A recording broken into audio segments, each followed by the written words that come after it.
నమస్తే, welcome to EPR economics. ఈ వీడియోలో మనం పారిశ్రామిక రంగానికి సంబంధించి మనకు ఉన్నటువంటి ఇండస్ట్రియల్ టాపిక్లో ఒక సబ్ టాపిక్ అయినటువంటి పారిశ్రామిక విధానాలు లేదా పారిశ్రామిక తీర్మానాలు అనేటటువంటి అంశాల్ని డిస్కస్ చేద్దాం. ఈ వీడియోలో మనకి ఈ పారిశ్రామిక విధానాలు అనేవి తీర్మానాలు అనేవి వివిధ సందర్భాల్లో అనేకం తీసుకురావడం అనేది జరిగింది. సో భారతదేశంలో మొదటిగా తీసుకొచ్చినటువంటి పారిశ్రామిక తీర్మానం అయినటువంటి 1948 పారిశ్రామిక తీర్మానం గురించి ఈ వీడియోలో డిస్కస్ చేద్దాం. భారతదేశానికి స్వాతంత్రం వచ్చిన తర్వాత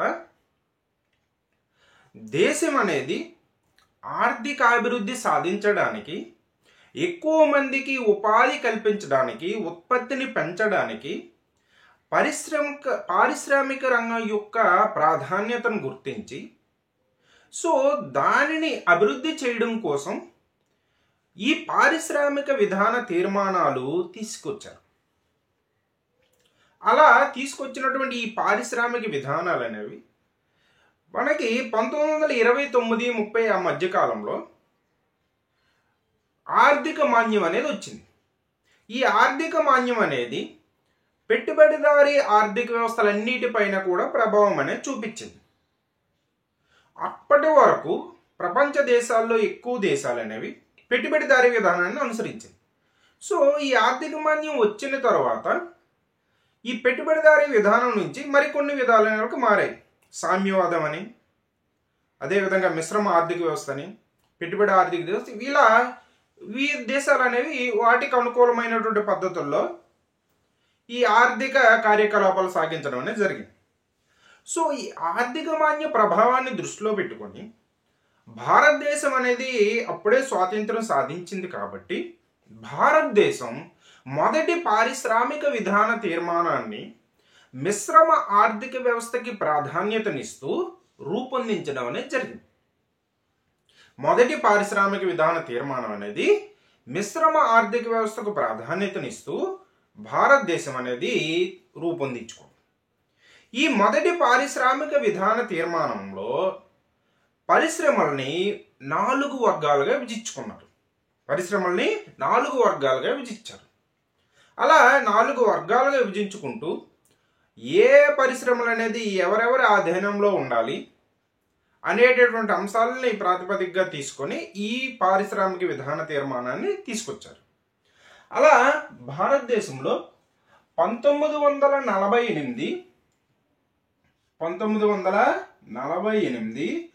ఏప్రిల్ 6వ తారీఖున ఏప్రిల్ 6న ఈ మొదటి పారిశ్రామిక విధాన తీర్మానాన్ని తీసుకురావడం అనేది జరిగింది.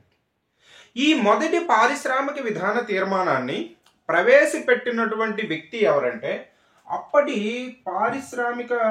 పరిశ్రమల మంత్రి అయినటువంటి శ్యామ్ ప్రసాద్ ముఖర్జీ. శ్యామ్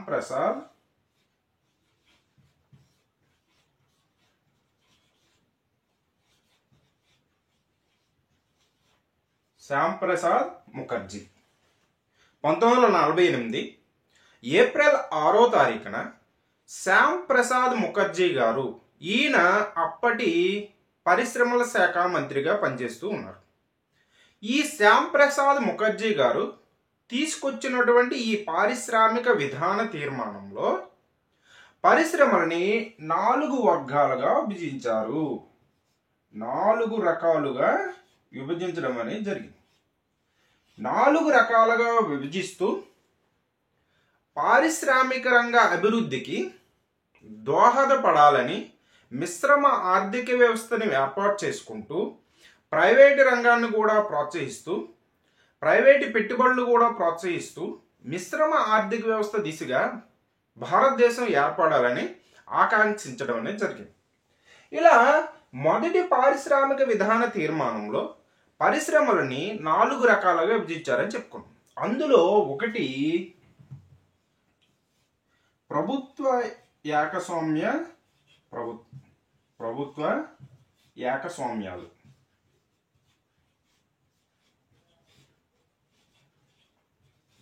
ప్రభుత్వ ఏకస్వామ్యం. ఏకస్వామ్యం అంటే ఏం లేదు, ఒకే ఒక అమ్మకందారుడు ఉంటాడు. అంటే ఒక అమ్మకందారుడు అని కాదు, దాన్ని ఉత్పత్తి చేసేవాడు కానీ అమ్మేవాడు కానీ ఒకడే ఉంటాడు. అలా ఉండేటటువంటి దాన్ని ఏకస్వామ్యంగా చెప్తాం. అలా ప్రభుత్వ ఏకస్వామ్యం, కొన్ని పరిశ్రమలని ప్రభుత్వమే ఏర్పాటు చేశారు, ప్రభుత్వమే వాటి నిర్వహణ చేయాలి, ప్రైవేటు వ్యక్తులకు అవకాశం లేదు.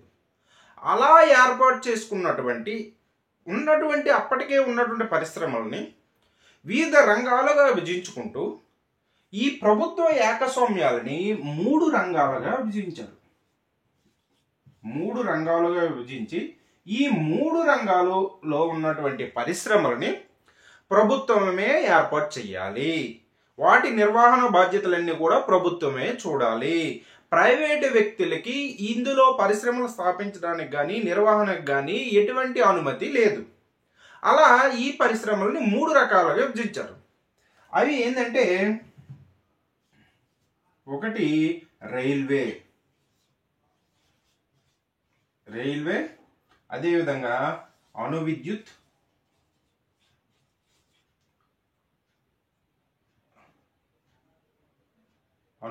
కాదు, అణు పరిశ్రమ. అంటే అణు పరిశ్రమకు సంబంధించి న్యూక్లియర్ సంబంధించినటువంటి పరిశ్రమలు, అదేవిధంగా మరియు రక్షణ, ఈ రక్షణ రంగానికి సంబంధించినటువంటి ఆయుధాలు కావచ్చు, ఆయుధ సామాగ్రి తయారీ, ఇటువంటివన్నీ కూడా శాంతి భద్రతలు ఇవన్నీ కూడా ప్రభుత్వానికి విడిచిపెట్టడం అనేది జరిగింది. సో ఈ విధంగా ప్రభుత్వ ఏకస్వామ్యాలు అనేది ఏర్పాటు చేశారు. ఈ ప్రభుత్వ ఏకస్వామ్యాల్లో మనకి 3 రంగాలని ఏర్పాటు చేసుకున్న 3 రంగాలకు చెందిన పరిశ్రమలు ప్రభుత్వ యాజమాన్యంలోనే ఏర్పాటు అవుతాయి. వీటికి ప్రైవేటు వ్యక్తులకు కానీ సంస్థలకు కానీ ఇందులో పరిశ్రమలు స్థాపించడానికి కానీ ఏర్పాటు చేయడానికి కానీ వారికి ఎటువంటి అనుమతి అనేది లేదు. అలాంటివి రైల్వే, అణు పరిశ్రమ, అదేవిధంగా రక్షణ, ఈ 3 కూడా ప్రభుత్వం తన దగ్గరే పెట్టుకుంది. నెక్స్ట్ రెండవది మనం చూసుకున్నట్లయితే మిశ్రమ రంగ పరిశ్రమలు.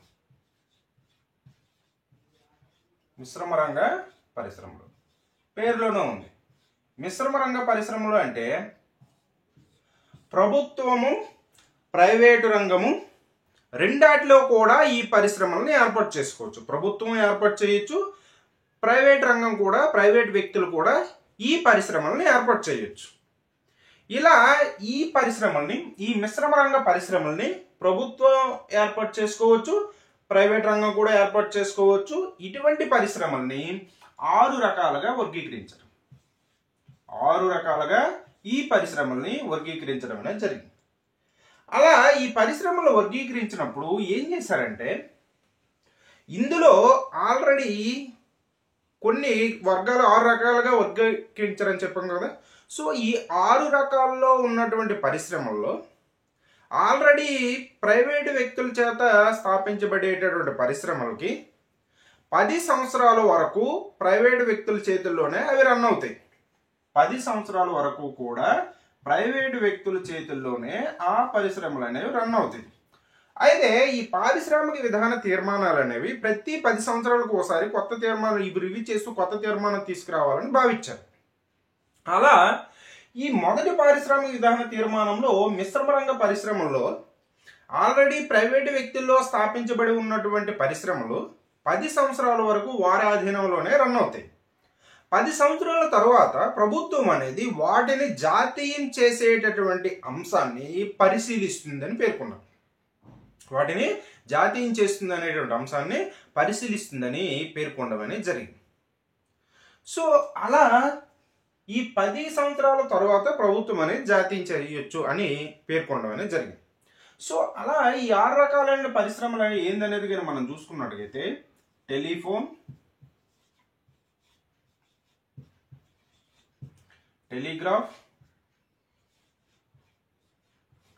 టెలిగ్రాఫ్, ఇందులో వైర్లెస్ ఉంటాయి కదా అవి, అదేవిధంగా బొగ్గు, ఇనుము ఉక్కు,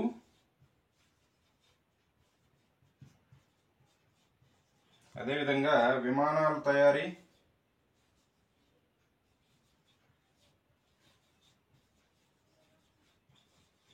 అదేవిధంగా నౌకా నిర్మాణం,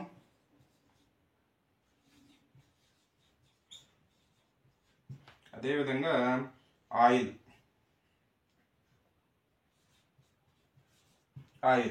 ఇట్లాంటి 6 రకాలైనటువంటి పరిశ్రమల్ని మిశ్రమ పద్ధతిలో ఏర్పాటు చేశారు. అంటే ప్రభుత్వం ఇందులో పరిశ్రమలు స్థాపిస్తుంది, ప్రైవేట్ రంగం కూడా ఉంటుంది.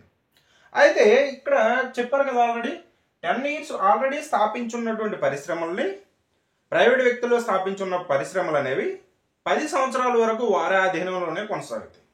అయితే కొత్త పరిశ్రమలు అనేవి ప్రభుత్వమే స్థాపిస్తుంది. ఇందులో కొత్త పరిశ్రమలు ప్రభుత్వమే స్థాపిస్తుంది. అలా మనకి ఈ పారిశ్రామిక విధాన తీర్మానంలో పరిశ్రమల్ని 4 రకాలు విభజించారని చెప్పుకున్నాం. అందులో 2 రకాలని చెప్పాం. నెక్స్ట్ మూడవది ప్రభుత్వ అజమాయిషీ. ప్రభుత్వ అజమాయిషీ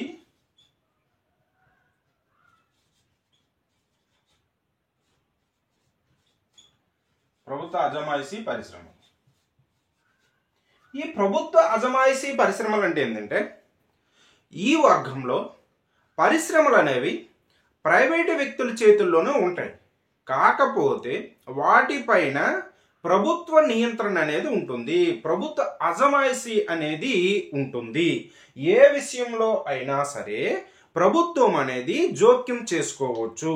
ఇటువంటి పరిశ్రమలని ప్రభుత్వ అజమాయిషీ పరిశ్రమలుగా చెప్తాం. వీటిని 18 రకాలుగా డివైడ్ చేశారు. ఈ ప్రభుత్వ అజమాయిషీలో ఉండేటటువంటి పరిశ్రమల్ని 18 రకాలుగా డివైడ్ చేయడం అనేది జరిగింది. అలాంటి పరిశ్రమలు ఏమున్నాయనేది మనం చూసుకున్నట్లయితే, భారీ యంత్రాలు పరిశ్రమ, భారీ రసాయనాల పరిశ్రమ,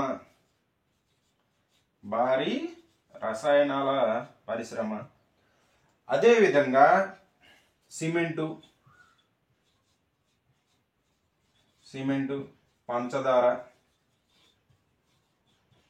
ఇలా మొదలైనటువంటి పరిశ్రమలన్నీ కూడా, ఈ భారీ తరహా పరిశ్రమలన్నీ కూడా ప్రైవేట్ ఆధ్వర్యంలోనే ఇవి రన్ అవుతూ ఉంటాయి.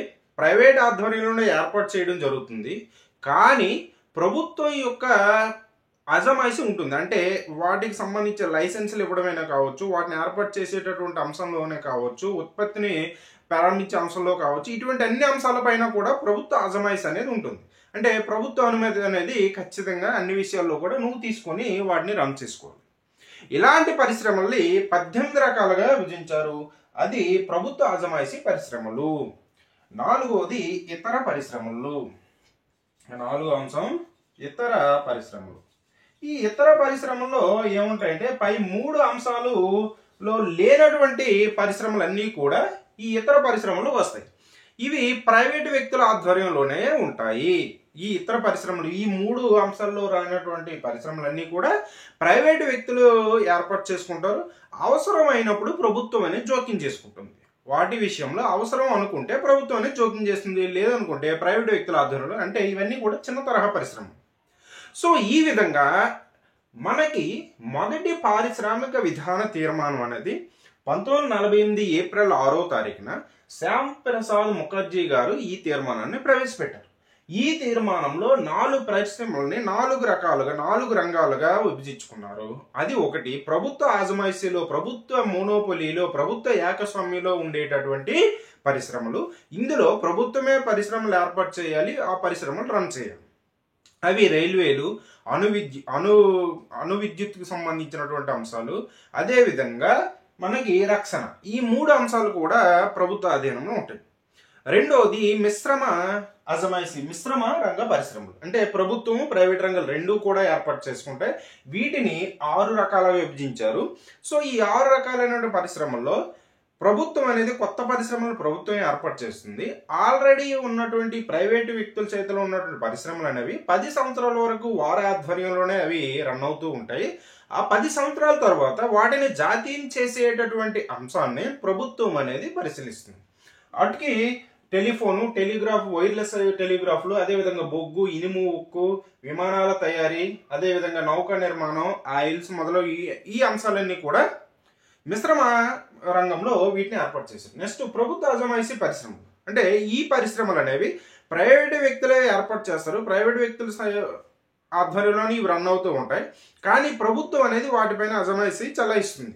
అంటే వాటికి లైసెన్స్లు ఇవ్వడం అయినా కావచ్చు, వాటి స్థల కేటాయింపులైనా కావచ్చు, వాటి పర్మిషన్లు, ఇటువంటి అన్ని అంశాలు కూడా ప్రభుత్వ అజమాయిషీ అనేది వీటి ఉంటుంది. వీటిని 18 రకాలుగా విభజించారు. ఈ పరిశ్రమల్ని 18 రకాలు విభజించారు. అవి భారీ యంత్రాలు, భారీ రసాయనాలు, సిమెంటు, పంచదార మొదలైనటువంటి 18 రకాలుగా ఈ పరిశ్రమల్ని విభజించడం అనేది జరిగింది. అయితే ఈ పారిశ్రామిక విధాన తీర్మానానికి సంబంధించిన అంశాలు కానీ చూసుకున్నట్టుగైతే, ఈ పారిశ్రామిక విధాన తీర్మానం అనేది పరిశ్రమల యొక్క ప్రాధాన్యతని గుర్తించింది. అందుకే కదా పారిశ్రామిక విధాన తీర్మానం తీసుకొచ్చింది. సో పారిశ్రామిక రంగం అభివృద్ధి చెందాలి, సో ఎక్కువ మందికి ఉపాధి కల్పన కావాలి, వస్తువుల ఉత్పత్తి అనేది ఎక్కువ జనాభాకు అనుగుణంగా జరగాలి, ఇతర దేశాలపైన మనం ఆధారపడే విధానం తగ్గాలి. ఇవన్నీ కూడా దృష్టిలో పెట్టుకొని పారిశ్రామిక రంగ అభివృద్ధి కోసమే మనకి ఈ పారిశ్రామిక విధాన తీర్మానాలు అనేవి తీసుకొచ్చారు. అదేవిధంగా విదేశీ పెట్టుబడుల్ని, విదేశీ మూలధన పెట్టుబడులు కూడా గుర్తించింది. సో మన భారతదేశంలో ఉన్న వ్యక్తులే లేదంటే మనమే పెట్టుబడులు పెట్టి సాధించడం కష్టం. సో ఇతర దేశాల నుంచి కూడా మనకు పెట్టుబడులు అనేది కావాలి, విదేశీ మూలధన పెట్టుబడులు అనేది కావాలి అనేటువంటి అంశాన్ని ఈ పారిశ్రామిక విధాన తీర్మానం గుర్తించింది. అలాగే ఇంకొక అంశం ఏంటంటే, వర్కర్స్కి, అదే కార్మికులకి యాజమాన్యం, అంటే ఒక సంస్థకు సంబంధించి లేదా పరిశ్రమకు సంబంధించినటువంటి కార్మికులకి ఆ పరిశ్రమకు సంబంధించిన యాజమాన్యానికి మధ్య సత్సంబంధాలు అనేవి ఉన్నాయి. గొడవలు అనేవి ఉండకూడదు, లాక్డౌన్లు లాకౌట్లు ఇలాంటివి ఏమీ లేకుండా సో సత్సంబంధాలతో రన్ అవుతూ ఉండాలి అనేటువంటి అంశాన్ని గుర్తించడం అనేది జరిగింది.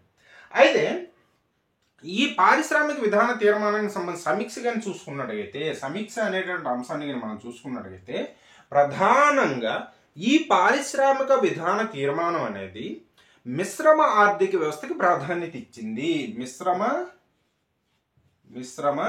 ఆర్థిక వ్యవస్థ,